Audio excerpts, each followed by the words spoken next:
अस्सलाम वालेकुम। आप देख रहे हैं SN food and home tips.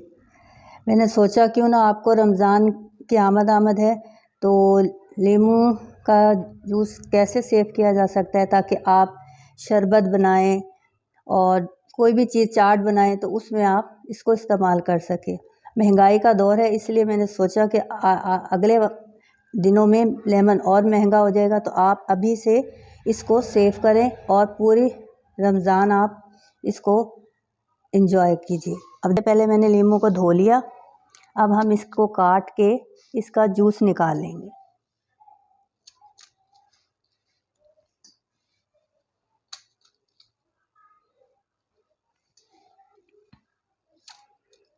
इसको हम छान लेंगे ताकि इसके जो सीड्स हैं वो रिमूव हो जाएं और आसानी से हमें यूज़ करने में हमें आसानी हो।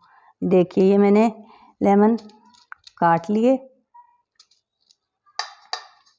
और अब मैं इनका जूस निकाल लूँगी।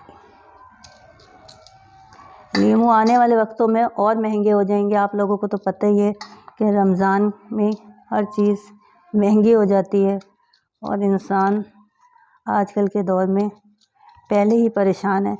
अब आप ये देखिए मैंने ये सारे नींबू काट लिए। अब मैं ये देखिए मैंने पहले इस पे छन्नी रख ली है ताकि इसके तमाम सीड्स जो हैं वो रिमूव हो जाएं।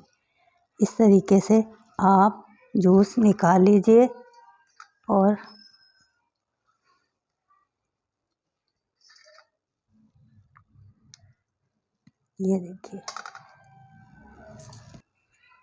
ये देखिए मैंने सारे जो लीमू थे वो निचोड़ के छन्नी से छान लिए। इसका जूस देखिए ये आ गया। अब हम इसको एक ऐसे बर्तन में डाल लेंगे ताकि हमें क्यूब्स की ट्रे में डालने में आसानी हो। ये देखिए इस तरह करके आप क्यूब की ट्रे लीजिए और फिर इसमें इस तरीके से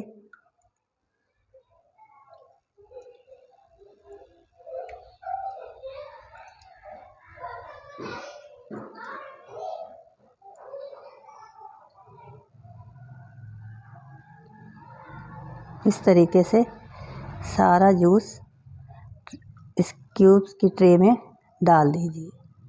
इसके बाद इसको फ्रीज़ कर दीजिए। उसके बाद देखेंगे मैंने पहले से करके रखे हुए थे, ये आपको दिखाती हूँ। इस तरह से जब हो जाए तो आप क्यूब निकाल के और इस तरह की फिर थैली लें और उसमें डालें और फिर उसके बाद इस पर रबर बैंड चढ़ाकर इसको सेव कर लीजिए। इस तरह आप पूरे रमज़ान अपनी ज़रूरत के मुताबिक इसको इस्तेमाल कर सकते हैं। पसंद आई हो तो इसको लाइक कीजिए, शेयर कीजिए, सब्सक्राइब कीजिए। शुक्रिया।